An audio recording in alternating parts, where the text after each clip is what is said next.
All right, good morning, everybody. Thanks for joining me. We'll go ahead and get started here. If you got your questions, go ahead and post them. It's either going to be below the video if you are on a mobile device. If you're on a laptop or desktop computer, it's going to be to the right of the video. So go ahead and post your questions there, and then they will get answered. So if you're new to office hours, I always start with questions that were asked up to an hour before the office hours starting. So today we're starting at 11 a.m. Eastern time. If you posted your questions before 10 a.m. Eastern time, then go ahead and just repost your question. The reason why I do that is I just want to make sure that I'm answering questions for those that are here to see them to get answered. So Kenneth B., who posted at 9:35, I don't know if that was last night or this morning, Dwight D., Peter O. So there's several people that posted questions after the office hours ended yesterday. Just go ahead and repost your questions. So that way I know that you're here and you'll be able to get your questions answered. So, all right. So we're going to start here today with John S. John S. says, I'm right-handed golfer. What is the position of the right arm at the start of the downswing and position through impact? Thank you. So the position at the start of the downswing can be, there's a wide variance there. So you can have a flying right elbow, right? So if you look at my arm here, I can have a really, really flying right elbow at the top of the swing. If you look at Jack Nicklaus, right? Bubba Watson, big time flying right elbow at the top. That's completely fine to have that. I know that's kind of a myth. You you probably heard you gotta keep that elbow in. That's a total myth. You do not have to keep that elbow in. You can let it fly. In fact, you may be restricting your backswing a lot if you don't let the elbow fly. So let's say you have a little bit of a restriction in your right shoulder, right? So a way you can kind of test this is it's called a 90-90 test. You lift up your elbow to 90 degrees, you put your arm at 90 degrees and you hold it like this, and then you rotate. You're basically pivoting off your elbow like this, and you try to get your arm to go as far back as possible. So I'm somewhat flexible I have normal flexibility, range of motion on my upper body. I'm not super flexible, but you can see I can match my forearm here with basically my spine. That's considered normal. If you can only go up to about right there, I would say you have limited range of motion in your shoulder.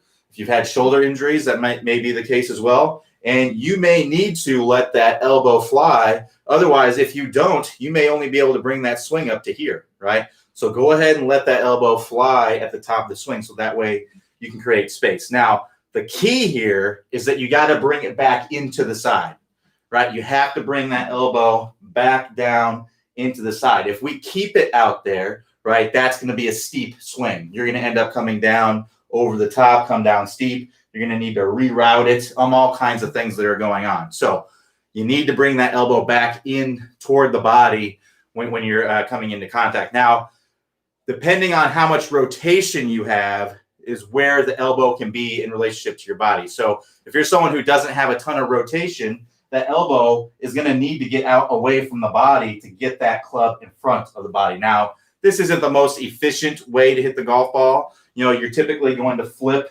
and early extend a little bit when that happens, but that's a mechanism to get you to hit the ball straight. So if you can't rotate down into contact, you may need to get that elbow out away from the body, kind of like this, and kind of fire that elbow out away from the body to get the club in front of the body. Otherwise, you'll never get it in front of the body, right? You'll never be able to get it to impact. But if you have a lot of rotation, like what we see with a lot of tour players, if you got a lot of rotation, now that elbow is going to be into the side. It's going to be more bent as you're coming down into contact because you have forward shaftling. So you see here, it's going to have more bend in it as you're coming into contact with more forward shaftling. So it really just depends on, how much rotation you have. So you're not going to be able to have a lot of bend in your elbow if you don't have rotation because you just won't be able to get to the golf ball, right? So you have to kind of fire the arms, right? You have to fire that right arm to get to the golf ball. Just like if you have a lot of rotation, you're not going to be able to fire that right arm and have that straight arm into the golf ball. Otherwise, you're going to put it right into the ground. You're going to stick that club right into the ground. So you have to kind of match it up with how much rotation you have. It just depends on how much you have. You have to have more bend in the elbow if there's more rotation at contact. And you have to have less bend in the elbow. It has to be straighter if there's basically no rotation at impact to get the club to the golf ball. Now, the key here is that we can't keep the elbow out away from the body. It's got to come in a little bit and then fire, right? Whether you're bringing it in and firing it with no rotation, or you're bringing it in and rotating it and kind of keeping it there and then firing it later in the straight line release. But, ideally, we would have the rotation. We'd come in, we'd be more firing that arm into that straight line release as opposed to firing it right here. That's ideal. But if you don't have the rotation, you have to fire that elbow. Otherwise, you won't be able to get to the golf ball. So that's basically the movement of the elbow. But don't get too caught up in at the top of the swing, it having to be in. Because if you bring that in and you don't have, if you have a limitation here, you may be really restricting your power and your distance, which is a big part of playing well. So go ahead and get the hands up there, let that elbow fly. Just be sure to bring it back in the downswing.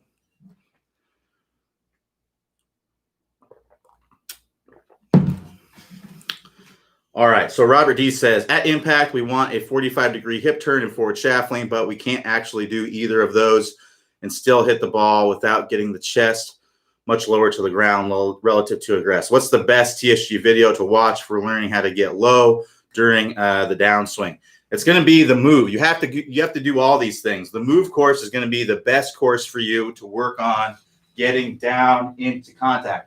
The stop early extension section is also good. We talk about side bend in there because that's one thing you have to have is side bend. As you're rotating your hips, you need to have what's called side bend, and that's where you're bending into your side like this. If you're not doing that, you're not going to be able to rotate the hips. Otherwise, if you rotate your hips and you don't have side bend, you're just going to go like that, right? So we need to have some side bend, right? That's where we're bending into our side, and then rotation. So that way we can come in with our shoulders, relatively open to a little bit square, somewhere in this area. Otherwise, if you don't have the side bend, you're just going to go like that. You're just going to come way over the top, and you're going to have issues, getting into positions that you want to. You're going to have issues controlling your face and your pass. So we need to have side bend as we're coming into contact, and that's talked about in the stop early extension section. So the move, the stop early extension, the straight line release, all of these, to get to where you're coming down into this position where you're getting forward shaft lean, the chest has to be lower intuitively to make that happen. Otherwise, you're just doing this, right? You won't be able to get to the golf ball. So if you're releasing the club more out front, you need to get down lower to get to the golf ball, and that's discussed in those sections. To get to any of those courses, all you got to do is click the house icon at the top of the page. That'll take you to the home page. Scroll down the home page, you'll see a list of all the courses that we offer on the website. So Michael S. says, can you confirm when working on the stable fluid spine level 1 test that the 3,000 reps are all being done without hitting a ball? No, you want to do you want to do some hitting a ball, some doing practice swings. There's going to be a mixture of those. So some are going to be practice swing reps, some are going to be hitting a ball reps. There's going to be a mixture in there, but it needs to be a total of those 3,000 reps there. So Mayor A says, I've heard so many things regarding how to start the downswing. What's the most efficient way to start it? I find that a little shift to the left does the trick. So yeah, that's a good one. If you're a right-handed player, getting that shift to the left. One thing we want to keep in mind here, but the downswing, what technically the downswing is when the club switches directions. So what actually starts that downswing is the club switching directions. So what triggers that, what we want to have happen before we get there, is we do want to have that good shift to the lead side, so that where we're getting pressure into the ground and we can start moving the middle of our body, moving our torso, rotating our body, and that's bringing the shoulders down. That's starting to bring the club down, right? So that's what we want to have happen when we're working through that. So a good feeling for that is, yes, get to the lead side, but technically you should be getting to your lead side before the downswing starts. But it's a good feeling to have happen right when you're starting to get to get that change in direction of the club. All right, so Evan B says, I'm currently working through the 20-minute distance fix for the second time. I find that when going through the drills, my swing speed consistently is all over the place. I'll have 5 or 6 swings in a row at 103, 107, and 10 swings in a row at 78, 90, or vice versa. I use a SC200. I get incredibly frustrated when I get on a groove, having slow swing speeds. Any idea what it could be happening? I would say it's very unlikely that you're swinging at 78 or 90 miles per hour. One of those is highly unlikely, I would say. You're not going to fluctuate between, it's very unlikely that you're fluctuating between 15 mile per hour difference if you're putting in the same kind of effort, right? So, and you're doing basically the same thing. So I would say it's either you may have a faulty machine or something like that. You may want to call Swing Caddy and say, hey, my machine's telling me it's giving me weird numbers a lot of times. I would say it's very highly unlikely that you're swinging 78 to 90 if you're getting some that are 103, 107. I would just make sure that you have the right club selected. It shouldn't make a difference, but for some reason, it seems like sometimes it does. But yeah, that's what I would say. That it's probably just a faulty misread. Is that what I would say is what's going on there? Tom P says, Q, to obtain the top position of trail hand as I'm holding a platter, how can you achieve without thinking? And is it a two-move process? Is it a two-move process? I'm not sure what you mean by that, but yeah, anytime you're learning a new position, you go through a learning stage. So first, you're going to go through. There's basically 4 stages of learning. You have your unconscious incompetence. This is where you are unaware that you're doing something wrong, and you are doing something wrong, right? So before, you had no idea that having the wrists in this kind of position at the top was causing you issues, right? And you didn't know, you were unaware it was happening, and you were unaware that it was bad, right? That it was causing issues. So that's the first level, unconscious incompetence. Then you're going to go from conscious incompetence. This is where now you're aware, okay, now I know this is bad, but you're incompetent as to how to fix it. Then you're going to move to, so you move through those first 2 stages pretty quickly. Then you're going to move into what's called conscious competence. This is where you are aware that you're doing something wrong, right? And now you're actually able to do it right. You have to think about it, right? And you're able to do it right. And you're going to have to go through a lot of repetitions to get out of this phase. Then you go into the next stage, the last phase, which is unconscious competence. This is where you are doing it, right? You are aware. You're doing without any thought. You don't even have to think about it. You get to the top of the swing, and that's the way it is. So if you imagine, when you first started learning how to grip the club, right? Initially, you had to think, okay, I need to put my, depending on what grip you're using. Let's say you're using an interlock grip. Every single time you had to think, okay, I need to put my fingers together, and now I need to have my thumbs in a certain way on the grip, and I need to hold it in this certain fashion. I need to hold it more, in this way. You had to think about it every single time, but you did it so many times with thought. Eventually, you got to where you knew exactly.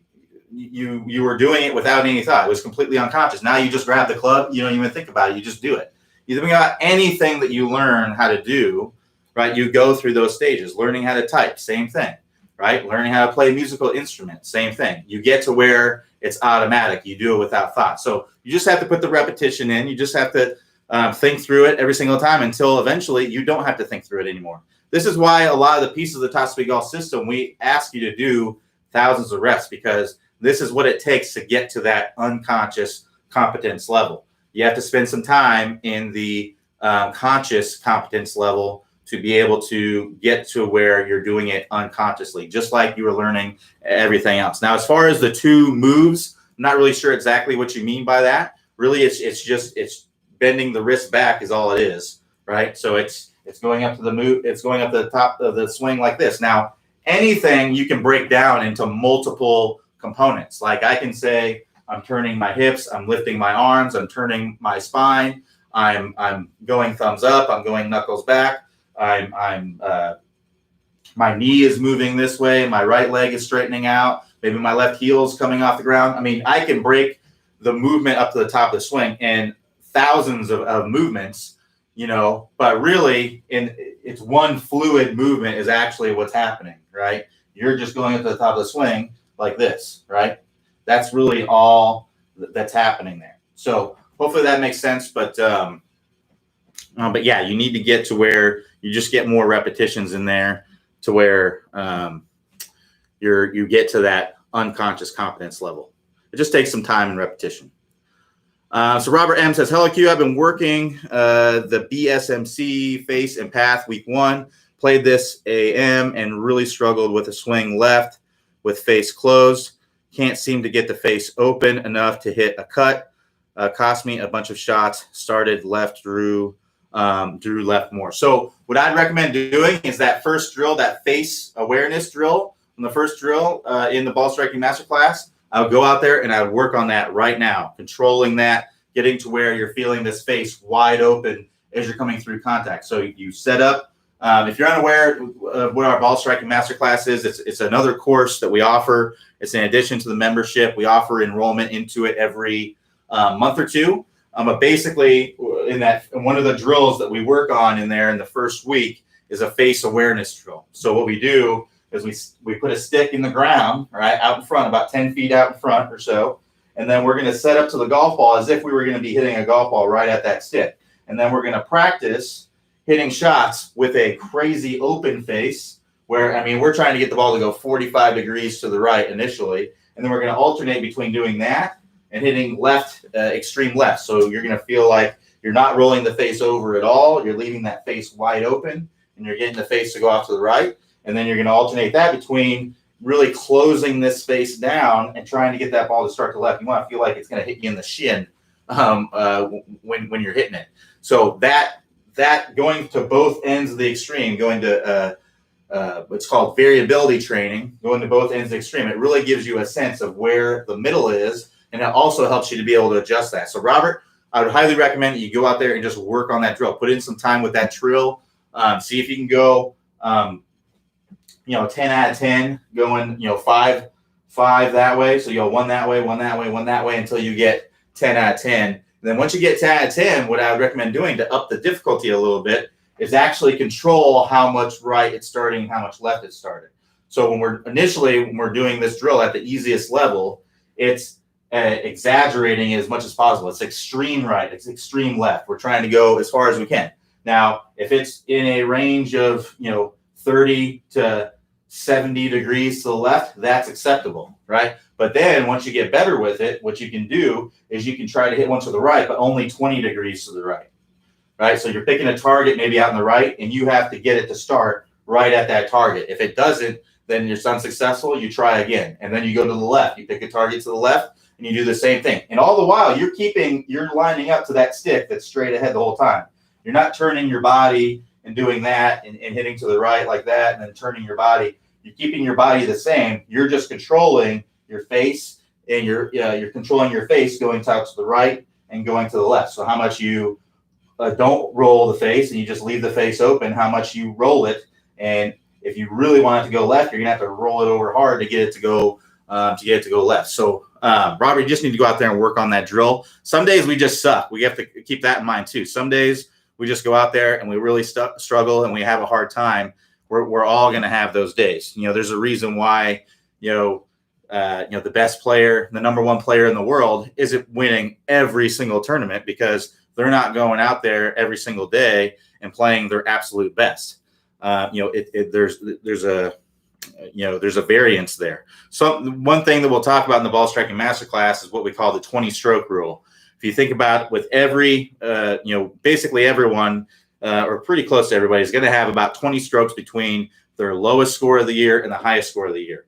And that's what we see with tour players all the time. Typically, your tour player, you're going to see their best score of the year is going to be somewhere in their mid to low 60s, and their worst score of the year is going to be somewhere in the mid to low 80s, right? So if tour players are having 20 strokes difference between their best and worst scores, then we can't really expect to go out and shoot lights out every time we go play. Sometimes we're just going to suck. We're just going to have a bad day. We don't have great awareness. That's just the way it is. Everybody has those days for sure.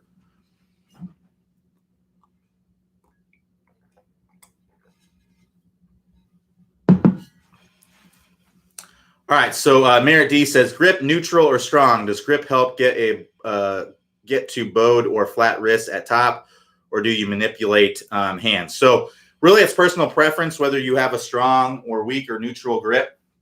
So just to go over exactly what that is for those of you who don't know, when we're talking about weak or strong or neutral grip, we're not talking about how tightly we're holding onto the club. We're talking about how we're placing our wrists on our hands on the club. So if I'm putting my thumb straight down the shaft, basically that would be considered a weak grip. If I'm going straight down the top of the shaft.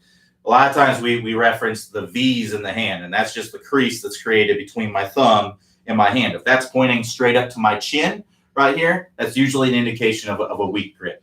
If I turn that a little bit to where that V, now that my thumb's just a little bit on the top and the side of it, it's basically in between, and that V is now pointed, somewhere between my ear and my shoulder, right? That's considered a neutral grip, all right? If I have my V turned like this, where my thumb is now on the side of the grip, right? Now the V is pointing outside my shoulder, that would be considered a really strong grip, right? That'd be considered a strong grip. It's really personal preference, what you find works the best for you. If you're not really sure, what I do is I just go out and I would try both ends of the spectrum. I go out, I hit some shots with a very weak grip, and then I would increment, hit a few shots, hit a few more shots, go another increment, hit a few more shots, and I would go until I'm crazy extreme. I'm on maybe even on the underside of the grip and hitting some shots. And I just see what kind of results that you get, what feels the best, what results give you, or what grip gives you the best results. That's really the best way to find it. Now, as far as, if you have a stronger grip, you're going to need less bowing in your grip, right? You're going to need less bowing at impact to get to forward shaft lean. So if you watch here, if I have a very strong grip and I come to impact, square club face, forward shaft lean, you can see I don't have a lot of bowing in my wrist. In fact, my wrist is actually slightly cupped. If we look right there, we can see it's a little bit cupped. Now, if I have a very weak grip, right, if I'm coming down to contact, you can see this is like a Matt Wolff. Matt Wolff has a very weak grip. He comes into contact, he looks like this at contact. Very, very bowed wrist, but he has a very weak grip. He has to do that to square up the face. So it's really personal preference. You can play great golf with either or. It's really just what works best for you. You just got to try it out and see what works best for you. Art D says, when starting down sweep, should one turn and squat simultaneously at the same time? So yeah, you're going to be turning and getting down into. So as you're going to the lead side, you are turning and getting lower to the ground as you're coming in. So yes, that is something you will be doing at the same time. Art D says, what is the best club to use in practice? All of them. I would use all your clubs when you practice. So Del V says, hi Q, I am having trouble understanding when you talk about turning the doorknob. As a result, I'm not sure when you start the move to turn the handle doorknob, and which direction are you turning your hands, toward your body or away from your body? It seems that after starting that move with the hands, one would have a hard time sequencing the arms and hands to squaring up. So let's just talk about exactly what the move is. The move is shallowing out the club, and this is where we reference turning the doorknob, and it's also squaring up the face. It's one move, and just like we talked about before, you can break anything down into multiple components. Like I can break it down into what my femur is doing in my socket, what my forearm is doing in my elbow, where my elbow is pointing, where my thumb's doing, what my left leg is doing. I can break it down into many, many different things, but that really just overcomplicates it. So that's why we tried to simplify it by saying, turn the doorknob to the right. So if you're a right-handed player, right, turning the doorknob to the right, which is this sensation, right? So that's my forearms rolling over, right? That's my elbow kind of pointing out like that, right? So my whole arm is basically rotating to shallow out the club. My trail arm as well. I'm turning a doorknob to the right. If you imagine if I'm going to turn a doorknob, right, what am I going to do? I'm going to go like this with my arms, right? So that's what we want to do to shallow the club. I'm turning the doorknob to the right. That's the feeling that you're having. The other thing that we're doing is we're squaring the face early. So that's from this motion with the wrist, where I'm bowing my lead wrist and then my trail wrist is going into what's called extension. So this is flexion and extension of the wrist. So this is bowing and cupping. Those happen together. If I put my hands on the club here, if I go right here, I match this up with the top of the face there, the back of my hand with the leading edge of the face. If I do that, you can see that squares the face, or that closes the face. So that's what I'm doing is I'm coming down. I'm here and I'm doing that. I'm turning the doorknob to the right, and I'm turning that handle. That's this. I'm turning the handle as this, turning the doorknob as this. I'm doing those at the same time. If you go look at tour players, that's what's happening. You go look at Brooks Koepka. He gets it up to the top, and then he goes like that as he's coming down. This gets the club on plane and squares the face earlier. So now I can rotate into contact, and I can have forward shaft lean at contact. I can be in this kind of position at contact. If I'm at the top of the swing and I'm coming down like this, I've cupped my wrists, right? I'm coming down steep. Now what do I have to do to get this club on plane? I've got to stand up, and the club, now the face is wide open, and I stood up. I got to flip the club and throw the club at the golf ball. So if you look from face on, that'll look like this through contact. Now, some of you may not look that extreme, but that's what I see with pretty much all amateur players is I see this action through contact. 80% of players are doing that. So the move course is going to be all about shallowing out the club and turning that doorknob. It's one move that's broken down into two components so that way you can understand exactly what's going on. But you're doing those at the same time, right? It's that. So I would just do some of those, right? So that's turning the doorknob and shallowing it out. That's shallowing it out and turning the handle to square the face. See what my face is doing?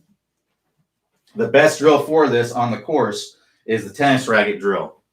All right, so that you do this with the tennis racket because you can easily see what's going on. Sometimes with this club out in space, it's a little bit hard to tell what's going on, right? But with this, I can clearly see if I'm turning that face or not. So I would just take this club, I bring it up, or take this tennis racket, I bring it up to the top, and I would do some of those. So you can see I'm turning the doorknob, and I'm also turning it to where the strings are pointing more toward you. So I'm getting the strings pointed up to the sky and toward you at the same time, right? That's shallowing out the club and getting that club in a great position. So now I can rotate into contact with forward shaft lean. That's the tennis racket drill. So I highly recommend working on that drill. That's from the move. And to get to the move course, all you have to do is go to the top of the page there, click the house icon. That's going to take you to the home page. If you scroll down the home page, you'll see a list of all the courses that we have. Just select select the move course and get started on that. It's 1.3 is going to be the tennis racket drill if you want to work on that one specifically.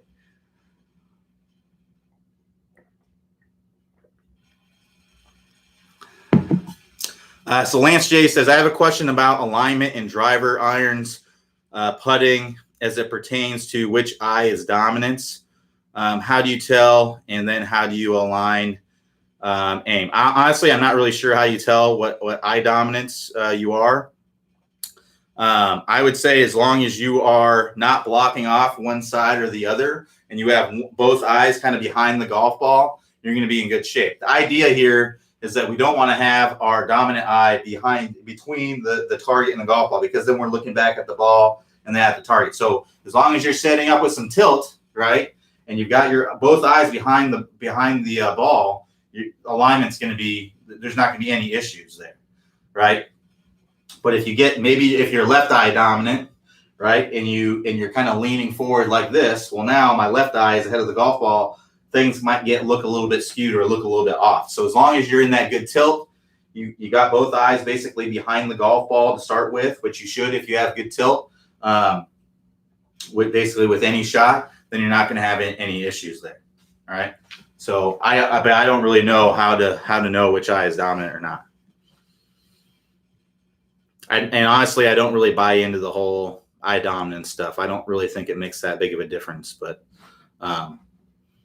I could be wrong about that. But I've never had I've never heard of any players really changing what they're doing because they changed something with their eye dominance or whatever.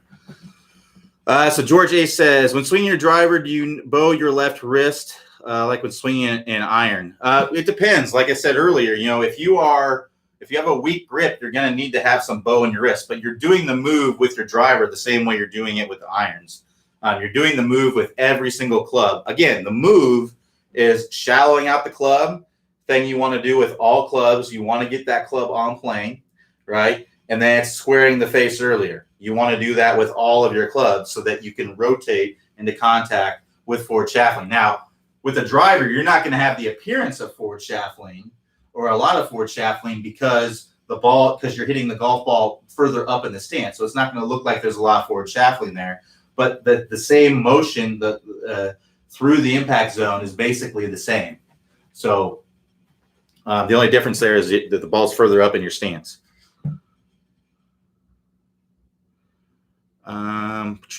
So Wayne W says, can't find reply to answer Clay's question. I don't know. Wayne, I'm not really sure exactly on what you're talking about there, but if you can't find reply to answer Clay's question. I don't see Clay's question on here.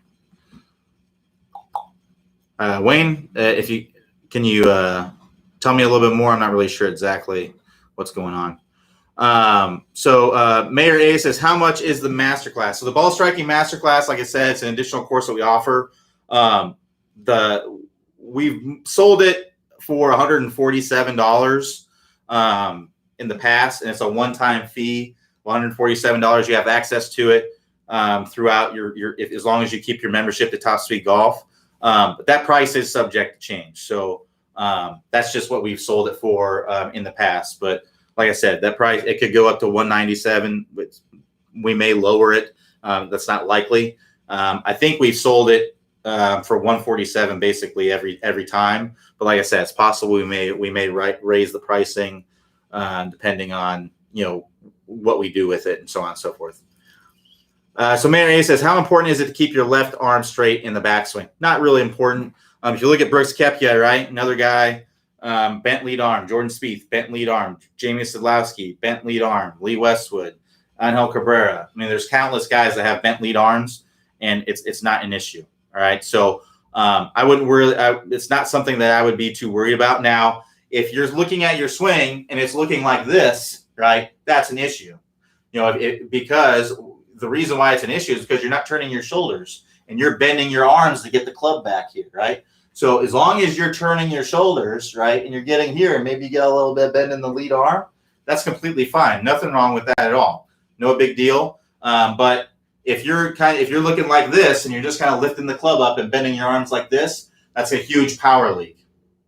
You got to get those shoulders moving, and so that way you can you can get that club up higher and have more time to accelerate the club. It's a huge power leak if you're not turning your shoulders. That's why it's a big part of the Top Speed Golf system, the power turn course. So if you are struggling with that, if you look at your swing and you see you got bent lead arm and you're kind of looking like this, I highly recommend working through the power turn course on the website. To get to that, all you got to do is click the house icon at the top of the page.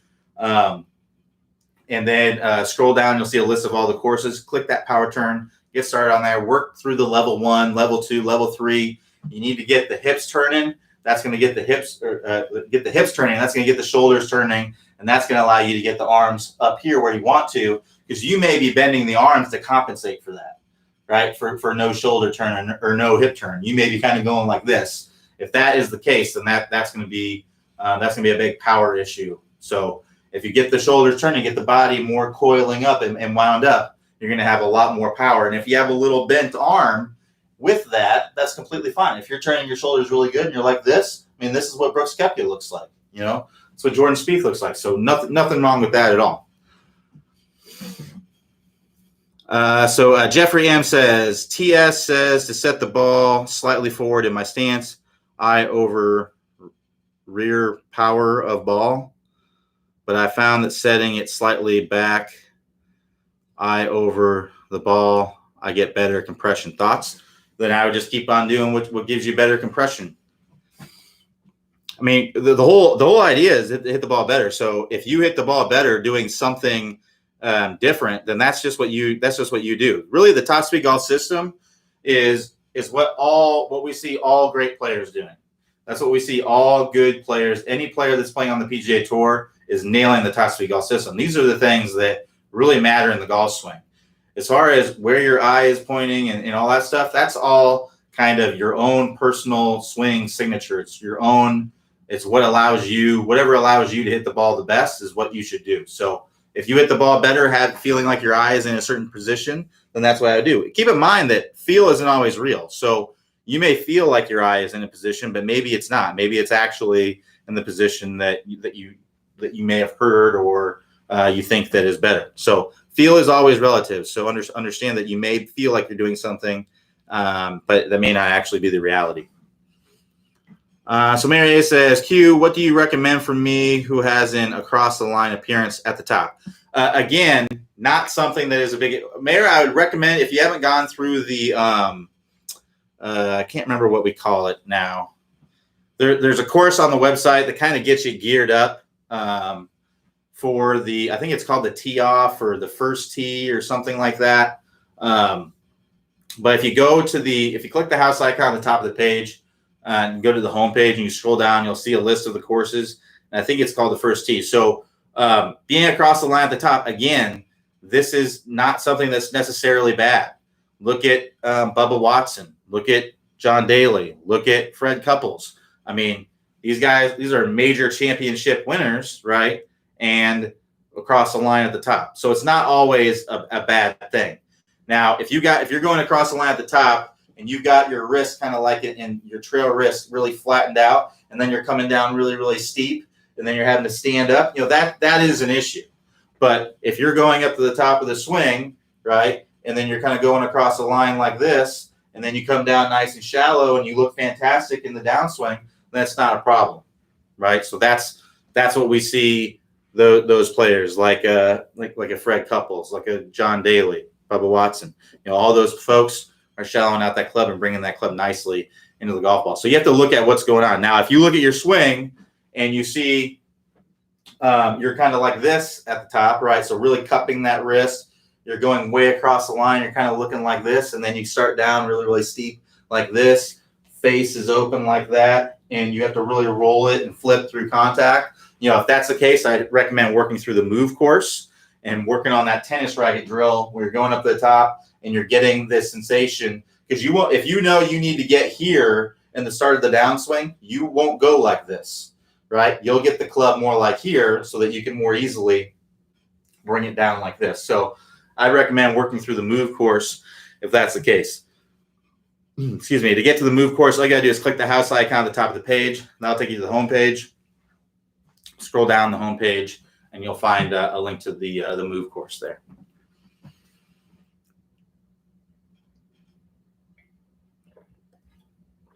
All right, so we got about 20 minutes or so left. Like I said, tomorrow, I think Robin will be doing office hours. I got to check and see. I think we're still going to have office hours on Friday, but I'm not 100% sure. It's possible we may end up canceling it because I am going on vacation. And I'm not sure if Robin is going to be able to do it. And I don't think Clay can do it either. So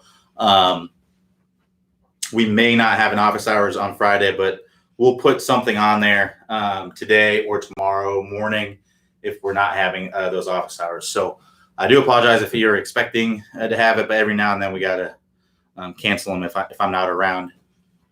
I got to be able to take a little bit of time off every now and then. So Brandon M says, good morning, Q. Just started 20-minute distance fix, getting the PRGR launch monitor sent to me. So we'll be measuring distance in miles per hour next week. I have peroneal palsy in my left foot and part of my left leg, which makes it extremely difficult for me to get my weight to my left side in the start of the downswing. What would you recommend for me to start doing in the start of the downswing? I mean, you can only do what you're capable of doing. Ideally for power, we want to have a momentum shift to your lead side. But if that's not something you're capable of doing, then you kind of have to stay on your trail side, right? So, like I said, you can only do what you're capable of doing. You're not going to be able to swing like Jamie Sadlowski or Brooks Koepka or something like that. You're just not going to be able to do that. It's just not in the cards for you. So, but that doesn't mean that you can't work through the 20-minute distance fix and get a lot of distance. It doesn't mean that you can't get a really big shoulder turn, work on that catapult drill, free up your body, create. That's probably the best thing that you can do for distance is for you. And for most people it is to make sure that you're getting that freedom of that range of motion. Now the step drill from the 20-minute distance fix, that's probably going to be one that's tough for you, because in the step drill, what we're doing is we're starting with our feet together and we're starting that swing. We're getting a big shift to the left and we're really trying to plant in that lead leg.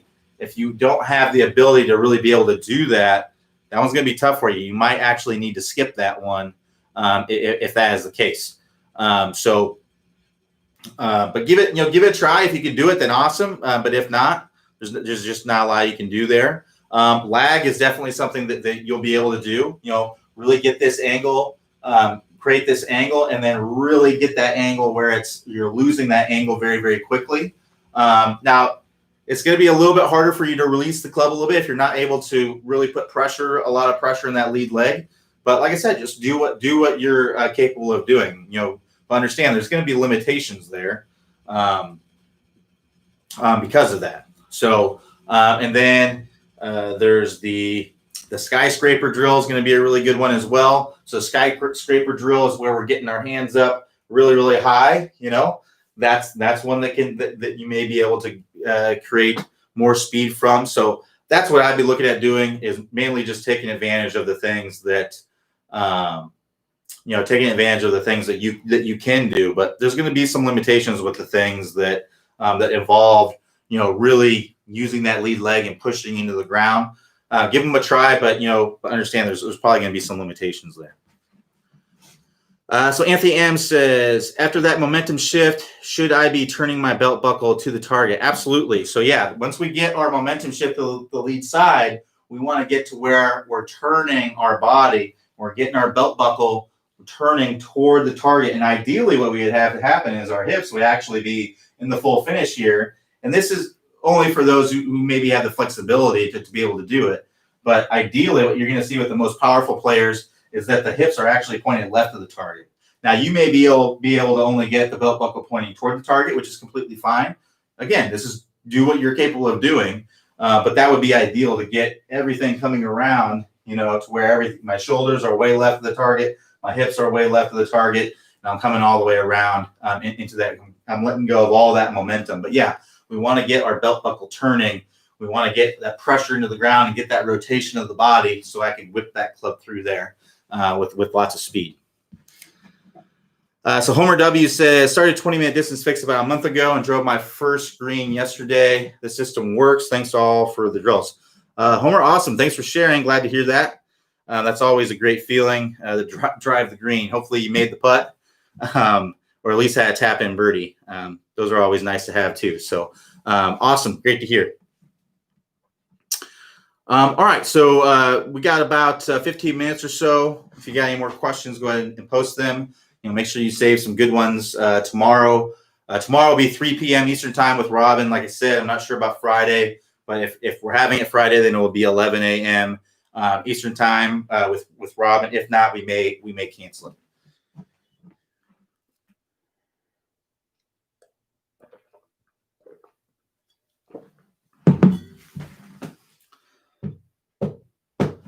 So yeah, go ahead and keep the questions coming if you got them. Like I said, we got about 15 minutes left.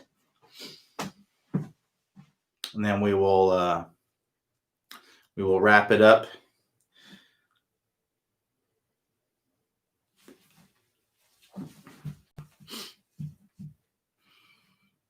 All right. So Anthony M says, should we still have lag in back wrist bend at impact? So yeah, kind of. I mean, I wouldn't necessarily call it lag, but I guess it kind of is, because your hand, you're not releasing everything. Ideally, you wouldn't be releasing everything until about right here in the straight line release position. So this is what we talk about on the website. This is one of the pieces of the Top Speed Golf system, is that straight line release. So that straight line release is where the club is essentially splitting my forearms. And ideally where that would happen is about 45 degrees out in front, right? We tested, or we went and we looked at a lot of video of tour players, and we found the average was about 40 degrees out in front, 40, 41 degrees out in front. We say 45 because we knew it was around 45. And really it's an easier angle to conceptualize. Pretty much everybody knows what 90 degrees is, and half of that's 45. So it's easy to understand, okay, if I had, a perfect 90-degree angle here, that's half of that, right? So what we're going to see with most amateur players is that when they come into contact, we're seeing that release point where the club's splitting the forearms. That's happening just in front of impact.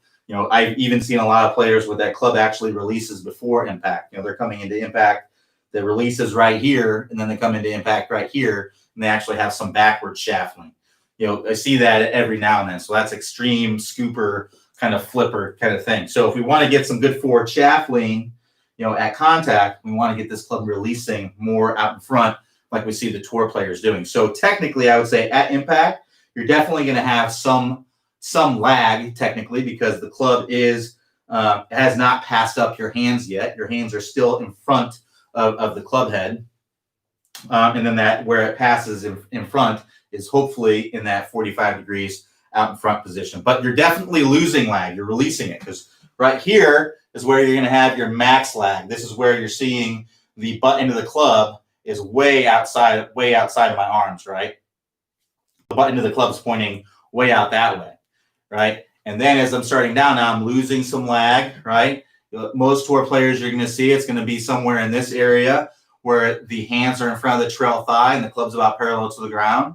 And then you're going to see at contact, you're going to see the hands usually are in front of the lead thigh, club head's at the golf ball at impact. And then you see the club is now in that released position. I've let go of all of those angles. I've released all those angles, and that club's now splitting my forearm. So yeah, technically you're going to have some lag, but it's releasing at that point. Your max lag is here. And then everything from there on is you're starting to release that lag. You still have lag, but the lag is going away, right? You're releasing it into impact, and then it's all released in that straight line release position, like we talked about in the top speed golf system. So Mayor A says, where did you get your mechanical engineering degree from? I went to South Dakota School of Mines and Technology. It's in Rapid City, South Dakota, small engineering school in the Black Hills of Rapid City, South Dakota. So John T says, what are your keys in managing the golf course or golf course management? Typically, what I like to do is I like to eliminate one side of the course. It's typically what I like to do. So I'll look, off the tee, I'll look and see, okay, where can I go and not be in too much trouble? So if I have OB left, right, and it's fairly open to the right, what I'm going to do is I'm going to hit a draw. I'm going to start it away from the trouble and then kind of aim it down the right side of the fairway and just kind of bring it back into the middle. That's typically what I'm going to do. I'm going to start it away from the trouble, because that way, if I don't draw it, right, if I don't draw it and just go straight, I'm just going to end up in the right side of the fairway or maybe in the rough a little bit where I'm not in big trouble. If I overdraw it, unless I just hit a big old snap hook and hit it into the trouble, but if I overdraw it, I'm most likely still going to be in the fairway or in the rough a little bit on the left-hand side. And then if I kind of double cross it, maybe hit a big old fade, still what's out there to the right may not be the biggest trouble. Then I do vice versa. If the trouble's on the right-hand side, I'm going to try and hit a fade off the left. Now, if I have trouble on both sides, if it's equal trouble on both sides, then I'm just trying to hit a straight one right down the pipe, or whatever I'm comfortable with that day. Every day when you go out, you're going to have a little bit of a different feeling of what's going on. Our feel is constantly changing. So I may go out some days and I'm just hitting it on a rope, dead straight, nothing to it, and that's what I'm trying to do. And I may go out and I try to hit it straight, and I'm actually hitting a little bit of a draw or a little bit of a fade. So I would just go with whatever, whatever I'm comfortable with that day, and go out and do that. Some people, it's always the same. It's always a variance of a little bit of a draw, or it's a variance of a little bit of a fade. But for me personally, typically, it's either a dead straight or it falls off a little right or falls off a little bit left. Every day is a little bit different, and then going into the green, again, if the pin's on the left-hand side, then typically I'll hit a draw right at the middle of the green and let it draw in there. If it overdraws, then I'm still I'm going to be probably really tight next to the hole. If I hit it dead straight, I'm going to be in the middle of the green. If I block it a little bit, I'm still going to be on the green on the right side, right? If it's a fade, then I'm doing the same thing. So I'm just trying to hit draws and fades or straight shots whenever I need to. If I have trouble on both sides, then I'm going to try and hit it straight. That's just a tough shot. That's what makes the hole hard. But if I have a bailout kind of area or an area where I won't get in as much trouble, I'm going to start the ball in that direction, away from that trouble. I'm going to start the ball away from the trouble and then work it back in where I need to. That's really the way that I manage myself around the course.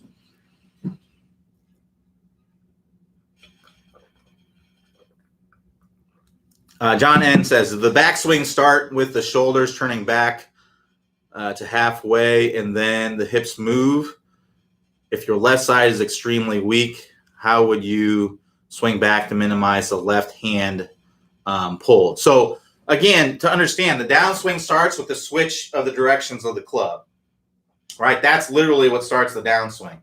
So what triggers that, what we want to have trigger that is a move to the lead side. We need to get a momentum shift to the lead side. Most people, yeah, I would say probably most people that I've seen shift their weight way too late, right? They're at the top of the swing, they're completely loaded up, and then they start the arms already, they're halfway down, and that's when they start shifting their weight. By the time it's too late, you're not going to be able to rotate, you're just throwing your arms at it.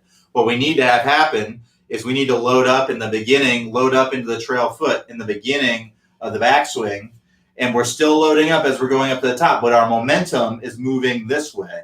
So now, right before we get to the top of the swing, I'm now starting to get some pressure in my lead foot, and that's what's bringing everything down. So I'm pushing into the ground.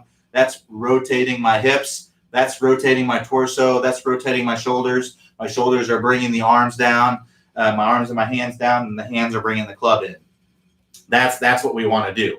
The best drill to work on this is called the step drill.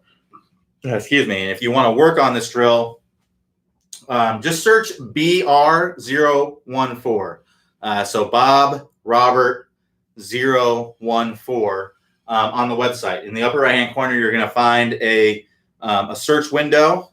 Just search BR014 and you'll find this video. It's called How to Start the Downswing. Clay goes over the step drill in this video. And this is a drill that's going to force you basically to get that momentum moving forward sooner in the swing. Because a lot of times we aren't moving that momentum forward until it's too late, or we don't at all, right? So we need to get that momentum moving forward in the swing before we start the downswing, so that way we can get pressure and use that lead side. Because it may not be that your lead side is weak. That may not be what's going on. It just means that you're just not getting over there soon enough. So highly recommend check out that drill.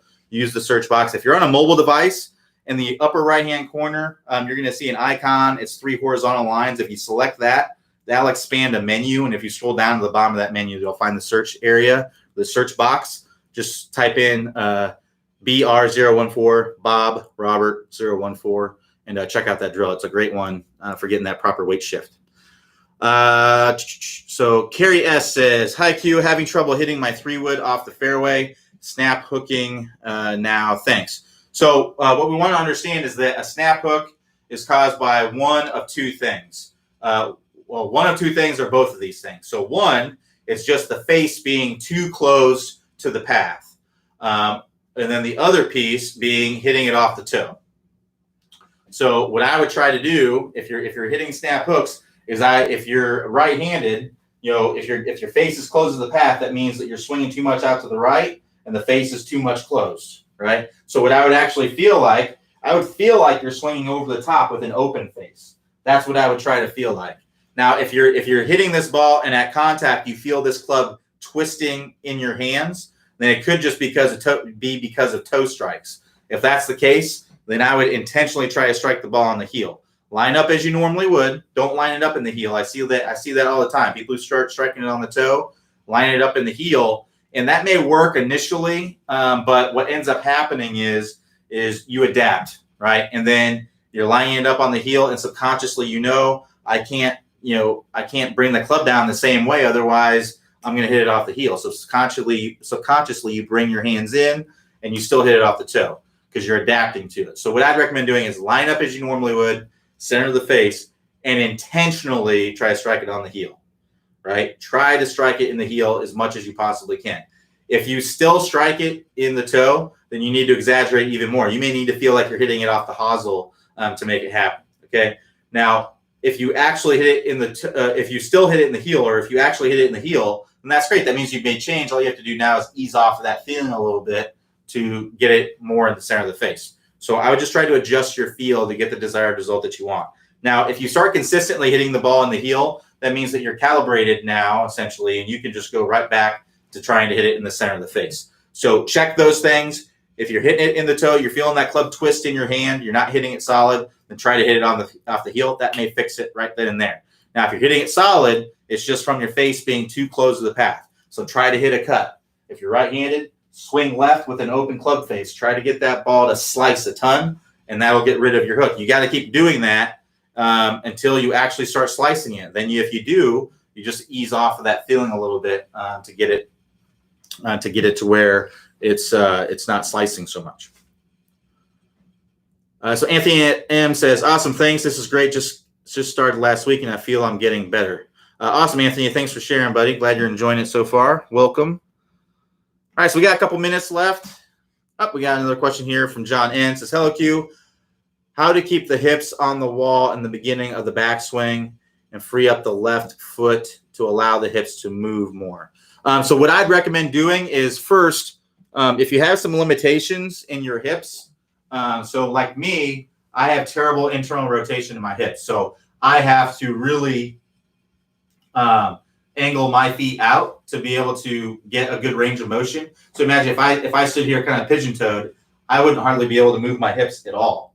Whereas if I angle my feet out like this, now I can rotate much more easily.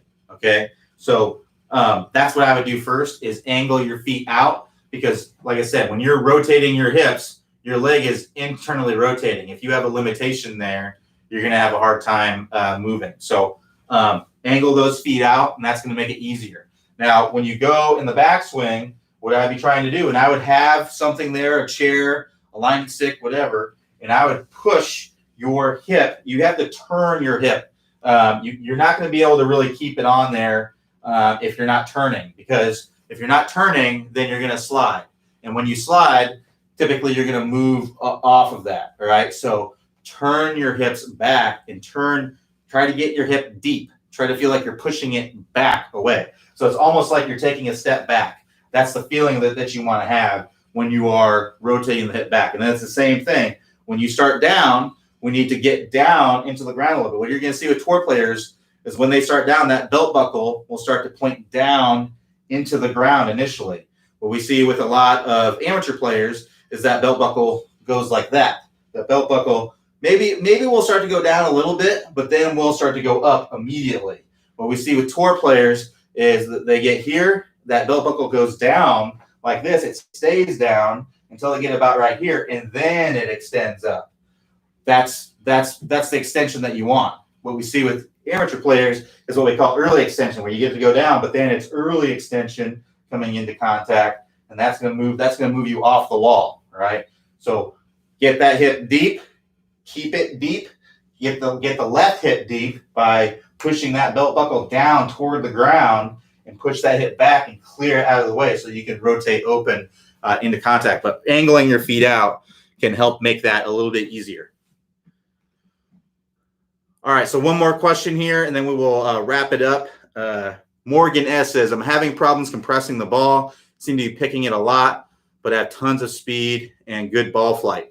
Thoughts? It could be your compression line. If you're picking the ball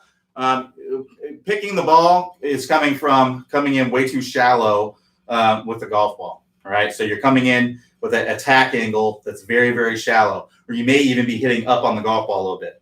So that's coming from either your low point being at the golf ball or even behind the golf ball. And when I say low point, I mean where the club is coming down, reaching its low point, and then working back up.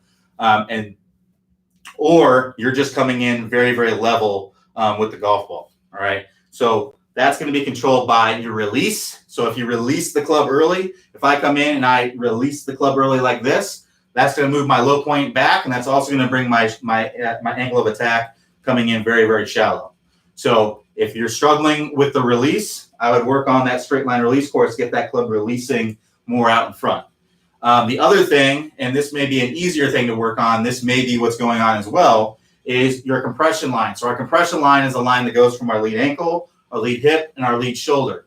We want that line to be slightly angled away from the target when we're coming into contact, slightly angled away. Now, if you have an early release, you may need to be more vertical to kind of compensate for that, to get that low point moving forward. Because remember, an early release moves the low point back. So to get the low point more ahead of the golf ball, on a 7-iron for a tour player, that low point is 4.5 inches in front of the golf ball. So if you're early releasing, it's most likely that low point's happening at the golf ball, or maybe even a little bit before the golf ball.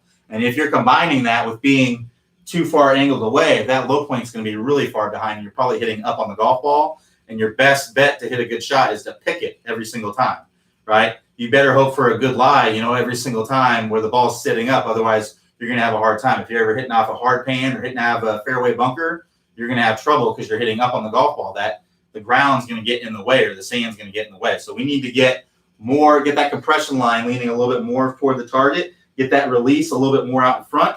That's going to allow you to hit more steeply down into the golf ball and get that low point more forward. So if you want to work on those things, that's going to be the compression line course, which is a part of the Top Speed Golf system, and the straight line release course, which is also a part of the Top Speed Golf system. To get to those courses, just click the house icon at the top of the page. That'll take you to the home page, and then scroll down the home page. You'll see a list of all of those courses there. It's going to be toward the top. The Top Speed Golf system courses are toward the top there. Select those and get started working on those. So work through the level 1, level 2, level 3, get to where it's fully ingrained. It's second nature. You don't even have to think about it. It's just unconscious. You just do it. It's just part of what you do. So it just takes some time and repetition to get there. But with some hard work, you'll start really flushing those shots very, very nicely. And you'll be able to put that great speed that you have to good use. So thanks, everybody, for joining me. Like I said, Robin's going to be here tomorrow, 3 p.m. Eastern time. Still up in the air on Friday. I will be back Monday, 5 p.m. Eastern time. Everybody have a great weekend. And I will be spending my time on the beach. So I will talk to you next time. Everybody have a good weekend. Later.